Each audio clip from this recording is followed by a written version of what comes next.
SIR এর কারণে মৃত্যু হলো বিএলওর হরিহরপাড়ায়। মৃত বিএলওর নাম মায়া মুখার্জি। তার বাড়ি হরিহরপাড়া থানার শ্রীপুর এলাকায়। পরিবার সূত্রে জানা যায় তিনি মুর্শিদাবাদের হরিহরপাড়া থানার শ্রীপুর নামপাড়া শিশু শিক্ষা কেন্দ্রের শিক্ষিকা ছিলেন। তিনি শ্রীপুর 251 নম্বর বুথের বিএলও ছিলেন। মৃতের পরিবারের অভিযোগ তিনি বিএলও হতে চাননি, তাকে জোর করে বিএলও করা হয়েছিল। সেদিন থেকেই মানসিক চাপে ছিলেন তিনি এবং প্রচুর হিয়ারিং হয়েছে। ওই বুথের ভোটার তালিকায় তাদের নাম থাকবে কি থাকবে না সেই আতঙ্কেই ছিলেন তিনি, এবং যদি ভোটার তালিকায় নাম না থাকে গ্রামবাসীরা তার বাড়িতে গিয়ে তার প্রতি চড়াও হবে বলে আতঙ্কে হৃদরোগে তার মৃত্যু হয় আজ সকালে বলে অভিযোগ। আর এই ঘটনায় এলাকায় ব্যাপক চাঞ্চল্য ছড়ায়। ইনি বিএলওর কাজ এনাকে দেওয়া হয়েছিল। বিএলও কাজটা এনে প্রথমে নিতে চাইছিল না, যেহেতু এনার স্মার্টফোনের সম্বন্ধে এত ধারণা ছিল না। বয়সও বেশ যথেষ্ট হয়েছিল, প্রায় 58 বছর। তারপরেও এনাকে দেওয়া হয়েছিল, ইনি কাজটা করছিল। এক সমস্যায় টেনশন, কাজ ঠিকঠাক বুঝতে পারতো না। তারপর ছোট ছেলেও কিছু মাঝে মাঝে সাহায্য করতো। তারপরে বাড়িতে বড় ছেলে হ্যান্ডিক্যাপ, একটা টেনশন, চারিদিকে টেনশন ছিল।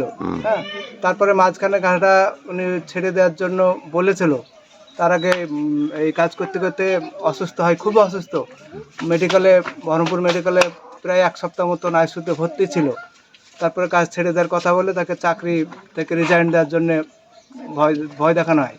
সেই সব বিভিন্ন টেনশনে আজকে ভোর 3:30টার দিকে প্রায় মারা গেছে।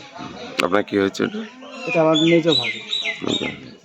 আপনার নাম? আমার নাম রেখাতুল্লাহ মন্ডল, গ্রাম?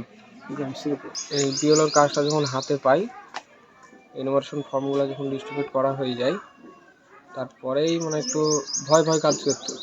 চারিকলে শুনতে পাচ্ছিল, মোবাইলে দেখতে পাচ্ছিল যে অনেক নাম বাদ যাবে, না তেনা এরকম একটা ভয় ভয় কাজ করছিল। এই কাজের টেনশনে মাথায় প্রচণ্ড চাপে যে কি হবে, মানুষের নাম বাদ গেলে কি করবে, এরকম একটা চিন্তাই দিন কাটছিল। এভাবে আস্তে আস্তে অসুস্থ হয়ে পড়ে বেশি টেনশনে। তারপরে কতদিন অসুস্থ হয়ে পড়ছিল? আপনার ইনভার্সন ফর্ম যখন পাই হাতে, তারপরে থেকেই আর কি ফর্মগুলো যখন দেওয়া হয়ে যায়।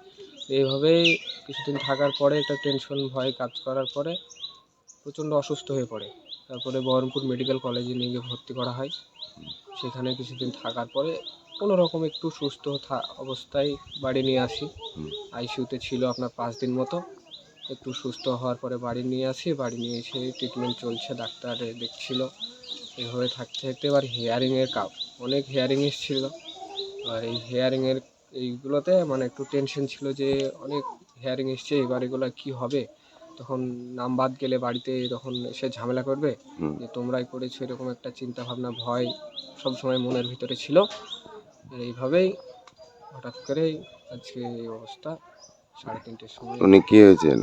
আমার মা। মা? হ্যাঁ, মা তো কাজ করতেই পারতো না। ভয়ে ভয়ে চিন্তায় অসুস্থ হয়ে পড়ার পরে আমি মায়ের সঙ্গে হেল্প করেছি।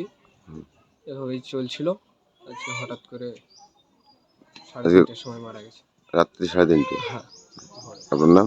আমার নাম রুবেল।